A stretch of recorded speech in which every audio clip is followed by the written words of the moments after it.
Parfois, à souhaiter que la décennie d'après soit meilleure, on déclenche le pire. Et on se demande quand ça s'arrêtera.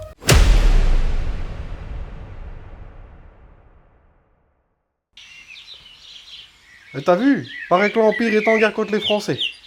Mouah, on risque rien, nous, ici.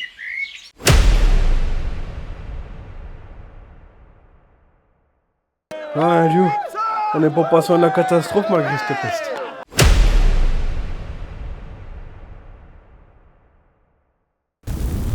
Je déteste ces Suédois.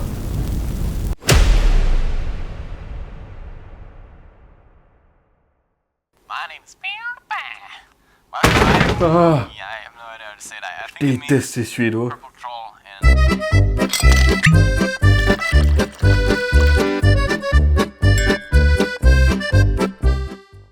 Salut, moi c'est Galiworu. Aujourd'hui, quand on parle des Suédois, on pense soit à Ikea, soit à Spotify, soit à PewDiePie. Là, ça rime.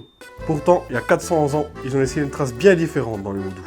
Laissez-moi vous parler de ce qui est probablement la pire catastrophe du Houdou et de la Franche-Comté en général.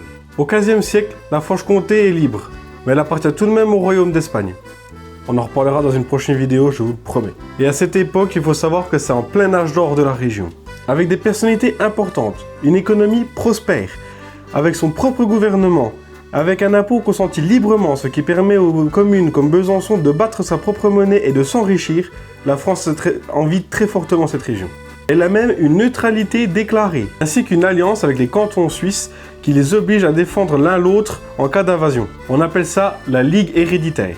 La Franche-Comté, c'est alors un territoire espagnol coincé entre le Royaume de France et les territoires des Habsbourg. Et donc pour Richelieu, c'est une menace stratégique permanente. En 1595, Henri IV déclare la guerre à la France et en profite pour essayer de prendre le contrôle de la Franche-Comté. Les campagnes sont ravagées, mais la plupart des villes, elles résistent. Et la Suisse, quant à elle rompt son pacte et ne défend pas la Franche-Comté. Hey, salut, tu vas bien? Oh bah ma foi, ça va. Dis-moi, ça te dit quelque chose la Ligue héréditaire? Allô? Allô? Il est raccroché. Bon, je vais accélérer un petit peu cette partie, mais pour faire court, l'Espagne arrive en renfort et la Franche-Comté retrouve ses terres. Après, pendant plusieurs décennies, la région reste relativement en paix. Mais cette tranquillité, elle va pas durer. En 1634 commence la fameuse guerre de 30 ans. Et en 1636, Richelieu décide d'attaquer Dole, la capitale de la région à l'époque, car il est persuadé d'une chose, si Dole tombe, la Franche-Comté tombe. Mais c'est pas tomber une ville en fait, hein. C'est énorme et c'est sur le sol. Hein. Non mais tomber, genre ils perdent le siège. Bah ils ont qu'à en racheter un chez Ikea.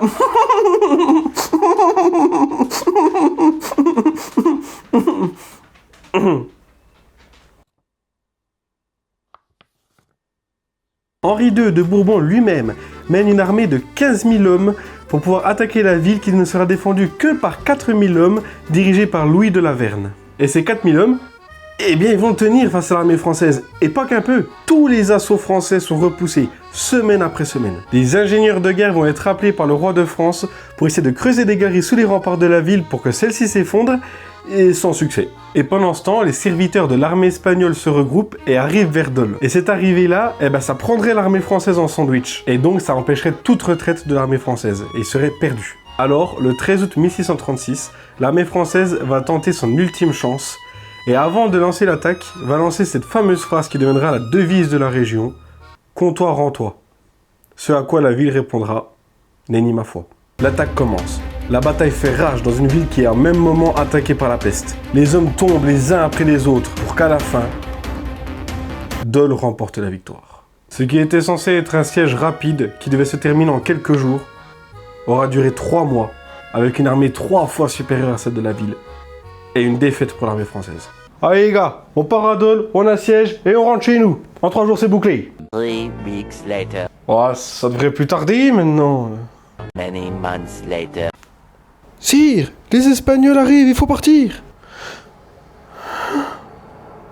Et jusqu'en mars 1637, la Franche-Comté a l'avantage pendant cette guerre.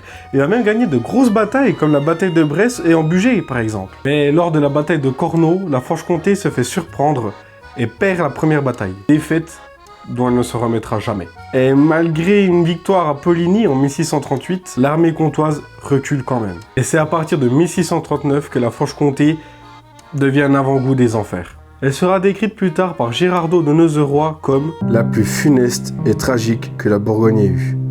Elle a esté dans le feu, le sang, la peste, sans ressources d'aucune part. Et cette année-là, certainement pour accélérer la guerre, Richelieu fait appel au terrible duc Bernard de Saxe-Weimar, avec ses mercenaires qu'on appelait les Suédois. On l'appelait les Suédois en raison du nombre important de personnes suédoises qui comportaient l'armée, ainsi que des mercenaires allemands et français, mais tous étaient des bandits. Et quand le duc de Weimar arrive en Franche-Comté, par l'Alsace, il massacre les villageois, pille et brûle des villages entiers, viole les femmes, égorge les enfants. En bref, une horreur absolue, une sauvagerie inouïe. Robert Fonville écrit « L'Allemand Saxe-Weimar, lui, suivait le génie de sa race. Il faisait brûler les villages dont les habitants étaient repoussés dans les flammes, et lorsque les paysans s'enfuyant à son approche allaient se cacher dans la montagne, le soudard germain, lorsqu'il découvrait les cachettes, faisait murer vivants les pauvres fugitifs au fond de leur retraite. Et puis, satisfait, il ordonnait de gazonner l'ouverture et d'y planter des arbres. » Et de Saint-Hippolyte à Saint-Claude, rien ne sera épargné. Les Comtois comptaient sur la neige habituelle de janvier pour pouvoir fuir. Mais cette année-là, exceptionnellement, elle fut très douce et il n'y eut pas de neige de janvier à février. Vous inquiétez pas, avec la neige, on va pouvoir s'enfuir. Et cette année, il ne neigea pas. Ah. Et donc à la mi-janvier, Pontarlier tombe. On raconte qu'avec les incendies, la nuit, on les voyait comme en plein jour entre Pontarlier et Morteau. À la Longeville, certains ont pu se réfugier dans les bois et ont réussi à survivre. Alors ils érigèrent une pierre en mémoire des victimes qu'on peut toujours aller visiter aujourd'hui. Mais tous n'ont pas eu cette chance. Entre les Travers et les Auberges, c'est des noms de villages ici. Vraiment. Les Suédois auraient jeté des villageois dans les failles rocheuses pour s'amuser. Seules les villes de Dole, Besançon, Salins et Grès ont réussi à résister à l'envahisseur, mais souffrent de la famine et de la peste. Et puis, comme sorti de nulle part, Bernard de Saxe-Weimar meurt subitement de la fièvre le 18 juillet de la même année, ou empoisonné. Personne ne sait vraiment. Il lui aura fallu à peine 7 mois pour réduire la région en cendres. Mais rappelez-vous la devise comtoise, comptoir en toi, nenni ma foi. Bravo.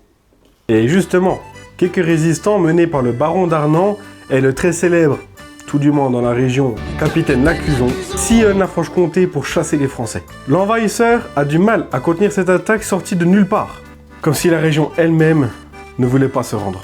Ils s'en remettront même à Dieu. De la fièvre et de Lacuzon, délivrez-nous, Seigneur. Mais les habitants avaient fui, abandonnant les cultures. Et donc l'armée comtoise a dû faire l'impensable pour pouvoir survivre. Manger ses morts. Oui. Les Comtois préfèrent le cannibalisme plutôt que se rendre.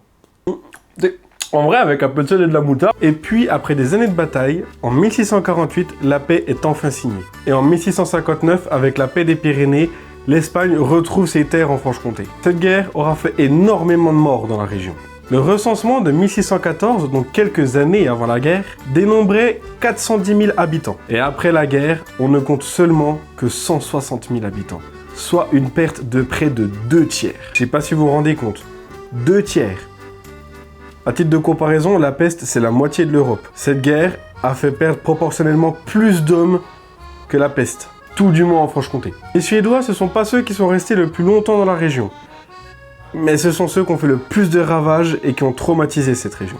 Aujourd'hui encore, on a des vieilles expressions comme « V'là les Suédois ». Et la légende raconte que toute l'or qui aurait été pillé par les Suédois lors de cette guerre dort encore quelque part dans cette région, attendant que quelqu'un ou quelque chose la retrouve. Oh, c'était Galioudou. Et si cette vidéo t'a plu, n'hésite pas à t'abonner.